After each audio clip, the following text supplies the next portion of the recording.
हरे कृष्णा।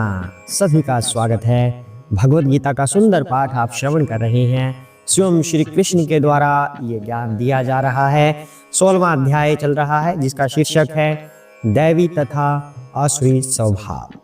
तो भगवान इसके माध्यम से हमें बताना चाह रहे हैं कि कौन व्यक्ति आध्यात्मिक लोक में प्रवेश कर सकता है और कौन नहीं कर सकता, किसे निम्न स्तर के लोक प्राप्त होते हैं। तो भगवान उनके बारे में हमें बता रहे हैं। दैवी स्वभाव वाले लोगों के बारे में भगवान ने हमें शुरू में ही बता दिया था, इस अध्याय के आरंभ में ही। अब भगवान आसुरी स्वभाव वाले व्यक्तियों के बारे में रोजाना हमें बता रहे हैं, प्रतिदिन बता रहे हैं। कल भगवान ने बताया था कि जो व्यक्ति धन संग्रह कर लेता है, मतलब आसुरी स्वभाव वाला जब धन संग्रह करता है तो वह उस धन की आड़ में ही सब कुछ करता रहता है, सब कुछ गलत गलत करता है। कभी यज्ञ भी करेगा तो भी वह गर्व से करेगा कि हाँ मैं कुछ कर रहा हूँ, मतलब उसके अंदर अहंकार की भावना रहती है। आज भगवान हमें इसी के बारे में थोड़ा सा और बताएंगे कि जिस व्यक्ति के पास धन हो जाता है, आसुरी व्यक्ति की बात हो रही है, सभी धनी व्यक्तियों की नहीं, जो आसुरी स्वभाव वाला व्यक्ति होता है उसके पास धन हो जाता है तब वह किस तरह से व्यवहार करता है, ये आज श्री कृष्ण हमें बताएंगे। तो उससे पहले भगवान का आशीर्वाद ले लेते हैं, फिर भगवान से ज्ञान सीखेंगे। हरे कृष्ण। ओम ज्ञानतिमिरान्धस्य ज्ञानाञ्जनशलाकया चक्षुरुन्मीलितं येन तस्मै श्री गुरुवे नमः। श्री कृष्ण चैतन्य प्रभु नित्यानंद श्री अद्वैत गदाधर श्रीवासादि गौर भक्त वृंदा। हरे कृष्ण कृष्ण कृष्ण हरे हरे, हरे राम राम राम हरे हरे। हरे कृष्ण। आइए पाठ को आगे बढ़ाते हैं। अहंकारं बलं दर्पं कामं क्रोधं च संश्रिताः माम आत्मा परदेहेषु प्रद्विषन्तभ्यसूयकाः। हरे कृष्ण। मिथ्या अहंकार, बल, दर्प, काम और क्रोध से मोहित होकर आसुरी व्यक्ति अपने शरीर में तथा अन्यों के शरीर में स्थित भगवान से ईर्ष्या और वास्तविक धर्म की निंदा करने लगते हैं। हरे कृष्ण। भगवान बता रहे हैं यहाँ पर जो आसुरी स्वभाव वाला व्यक्ति होता है, एक तो उसमें मिथ्या अहंकार होगा कि मेरे पास ये है, मेरे पास वो है, मैं इतना धनी हूँ या मैं पावरफुल हूँ। उसके अंदर अहंकार भरा होगा। किसी भी व्यक्ति से बात करेगा ऐसे गर्दन ऊपर करके बात करेगा कि हाँ मैं पता नहीं क्या हूँ, अहंकार से बात करेगा। बल, अद्भुत बल है मेरे अंदर। जो व्यक्ति भगवान का भक्त होगा या जो आम लोग होंगे उसे अपने बल का परिचय देगा, मेरी बात मान नहीं तो फिर बल का प्रयोग करेगा। दर्प, दर्प का मतलब हम पहले कर चुके हैं, इसका मतलब घमंड होता है। किसी भी चीज का घमंड उसे हो सकता है, चाहे वो धन हो या कुछ और चीज हो। दर्प, उसके अंदर अहंकार की भावना रहेगी। काम तथा क्रोध से मोहित होकर, काम की भावना, लस्ट की भावना, ये एक ऐसी भावना है जो कभी संतुष्ट नहीं होती। जिस व्यक्ति के पास बहुत कुछ हो जाता है उसके अंदर काम आना स्वाभाविक हो जाता है, अगर वो आसुरी स्वभाव वाला व्यक्ति है तो। जब काम की भावना उसकी पूरी होती है तब उसे और चाहिए, तो उसे और चाहिए, फिर उसके अंदर लालच आ जाएगा। अगर वो पूरी नहीं होती तो उसके अंदर क्रोध आ जाता है। दोनों ही अवस्थाओं में इंसान का पतन होने लगता है। अगर वो काम की भावना पूर्ण हो गई तब उसको संतुष्टि नहीं है, उसको लालच है, और चाहिए, सर्कल घूमता रहेगा। अगर वो पूरी नहीं हुई तो क्रोध आ जाएगा, क्रोध आएगा तो वो विध्वंस करेगा।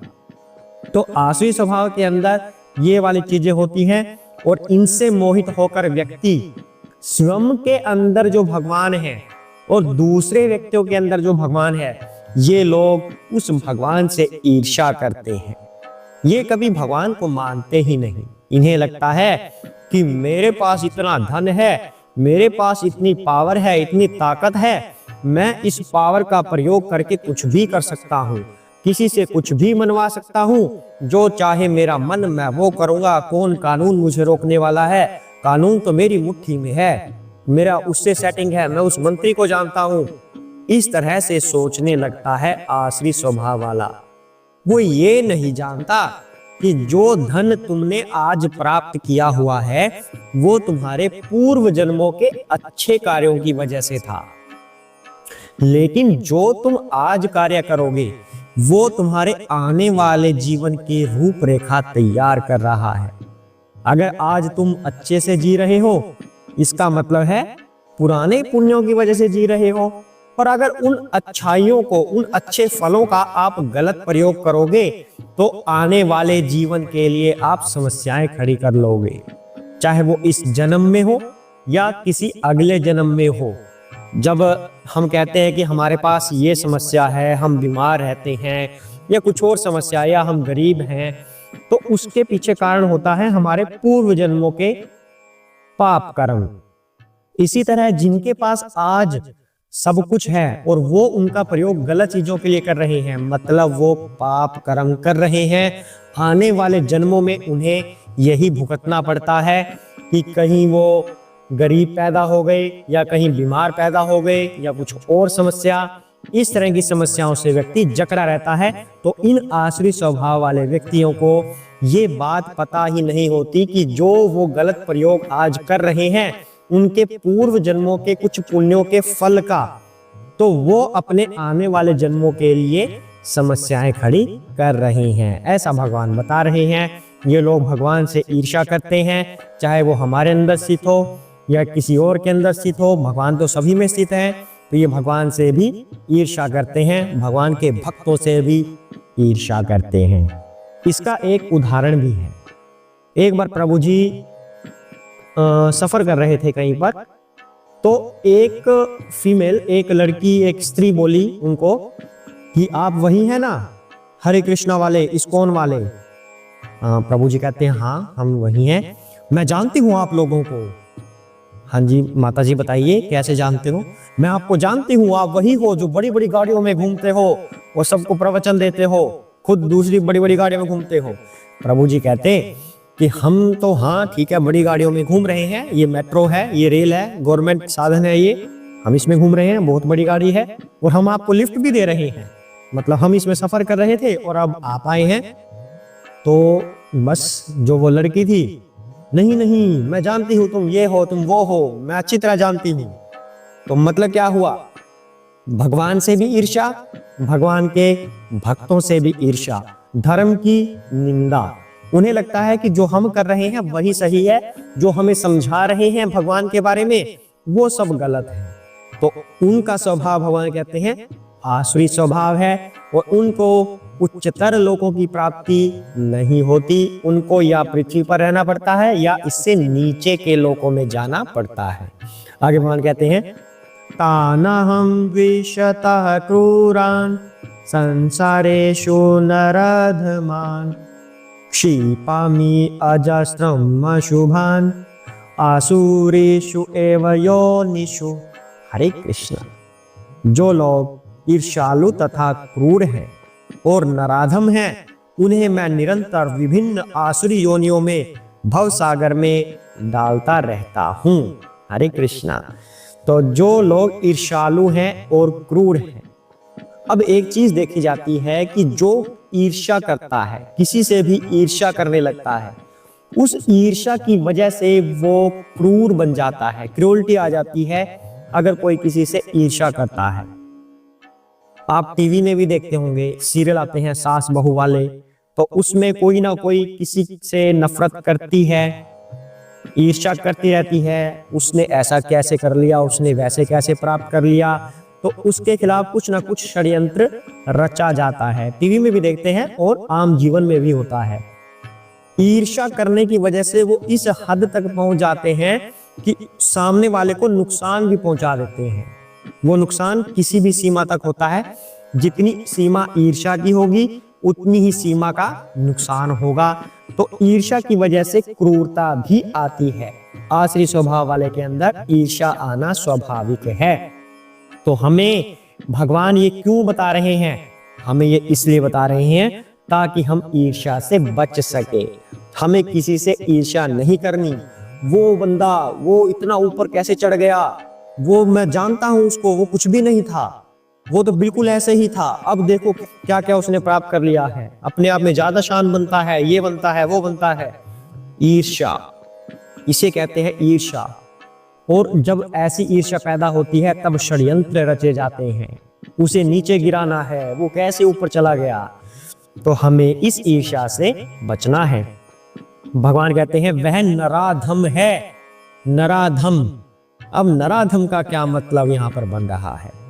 अधम है जो नर, नराधम। अधम कौन है? जब किसी व्यक्ति का जन्म एक ऐसे परिवार में हो जाता है जहां भक्ति के लिए सब कुछ अनुकूल है, उसे किसी चीज की चिंता नहीं होती, पर तब भी वह भक्ति नहीं करता। अगर वह गलती से भक्ति में आ भी गया तब उसके दिमाग में ये आएगा, भाई ये मेरे लिए पॉसिबल नहीं है, ये प्रैक्टिकल नहीं है, जो हम जीवन जीते हैं उसमें हम भक्ति वगैरह नहीं कर सकते। नहीं, छोड़ो भक्ति, हम वैसे ही ठीक हैं, भौतिक जीवन में ठीक हैं, भक्ति छोड़ो। मतलब भक्ति का अवसर उसे मिल रहा है, कोई उसे भौतिक जीवन में परेशानी भी नहीं है कि अगर मैं ये काम ना करूं और भक्ति करूं कि मुझे सरेगा नहीं। उसे सर रहा है, अभी कोई दिक्कत नहीं है, अगर आप भक्ति करोगे। तब भी वह भक्ति नहीं कर रहा तो उसे भगवान नराधम कह रहे हैं। अधम है वह नर, नराधम है जो भक्ति की तरफ नहीं बढ़ रहा। उन्हें मैं निरंतर विभिन्न आसुरी योनियों में भव सागर में डालता रहता हूं। आसुरी योनियां कहाँ होती हैं? पाताल की तरफ होती हैं। धरती से जो नीचे के लोग होते हैं, 7 लोग और हैं धरती के नीचे, वो लोग असुरों के लिए ही बनाए जाते हैं। तो उन लोकों में व्यक्ति रहता है। क्यों रहता है? क्योंकि वो भगवान को मानते नहीं। धरती पर तो वो लोग रहेंगे जो धर्म का प्रचार प्रसार करेंगे, धर्म को आगे बढ़ाने की बात करेंगे। लेकिन जिस व्यक्ति का इंटरेस्ट धर्म में नहीं है, जो दूसरों से जलता है, जो अपना व्यवहार अच्छा नहीं करता, विनम्रता से बात नहीं करता, जो भगवान से भी ईर्ष्या करता है, तो उसके लिए पृथ्वी पर कोई स्थान नहीं होता। वह नीचे के लोकों में जन्म लेता है। कभी सांप बनेगा, कभी कुछ और बनेगा, कभी राक्षस बनेगा। मतलब जो निम्न लोकों में योनियां होती हैं, उनमें से कोई योनि उसे मिलेगी, तब उसे वहीं रहना पड़ेगा। और भव सागर में भगवान कह रहे हैं डालता रहता हूं, ये सब कुछ भव सागर ही तो है। भगवान के धाम को अगर छोड़ दें, भगवान के धाम के अतिरिक्त या आध्यात्मिक लोक के अतिरिक्त जितनी भी भौतिक प्रकृति है, वो सब भव सागर है। क्योंकि जन्म मृत्यु, जन्म मृत्यु, जन्म मृत्यु चलता रहता है, कष्ट सहते रहते हैं, चलता रहता है, सहते रहते हैं, ये भव सागर है। मतलब भगवान उसे वहीं फंसा कर रखेंगे अगर इंसान सुधरता नहीं, अगर अपना आसुरी स्वभाव नहीं छोड़ता। क्यों? इसका मतलब क्या है? मतलब अब कथा चल रही है, जैसे यही कथा चल रही है, तो आप सबका कैसा स्वभाव है? बड़ा शील स्वभाव है, सुंदर स्वभाव है, भगवान को मानने वाला स्वभाव है आप सब लोगों का। पर अगर बीच में कोई व्यक्ति ऐसा आ जाए जो आपको तंग करने लग जाए और भगवान को ना मानता हो, तो बताइए क्या उस व्यक्ति की जगह अब आप लोगों के बीच में है? उसकी नहीं है। तो ऐसे व्यक्ति की जगह कहाँ होगी? जहां पर लड़ाई दंगे चलते हैं, चुगलियां चलती हैं, ईर्ष्या वगैरह चलती है, षड्यंत्र चलता है, ऐसा व्यक्ति वहां फिट हो सकता है। आप जैसे शील स्वभाव वाले के पास अगर फिट होगा तो आप सबको तंग करेगा। इसी तरह भगवान कहते हैं जो व्यक्ति मुझे मानता है वह मेरे लोकों में आएगा। जो व्यक्ति आसुरी स्वभाव का होगा तो वह उन लोगों के बीच में जाएगा जहां पर इसके जैसा व्यवहार होता है। तो ये है इसके पीछे की साइंस। तो इसलिए अगर हमें वहीं जाना है नीचे, तब तो ठीक है, हमें कुछ करने की आवश्यकता नहीं है। पर अगर हमें अपने जन्मों को खत्म करना है कि मुझे जन्म मृत्यु में नहीं रहना, भैया मुझे तो भगवान के चरणों में रहना है और हमेशा आनंद में रहना है। मुझे किसी समस्याओं से नहीं जूझना। जैसे इतनी समस्याएं होती हैं, जन्म मृत्यु जरा व्याधि, मुझे बचाइए इन सब चीजों से। तो भगवान की शरण ग्रहण कीजिए और उनके भक्त बनिए। हरे कृष्णा। इतना ही करते हैं आज के लिए, उसके बाद आगे भगवान जो बताएंगे हम कल करेंगे। हरे कृष्णा।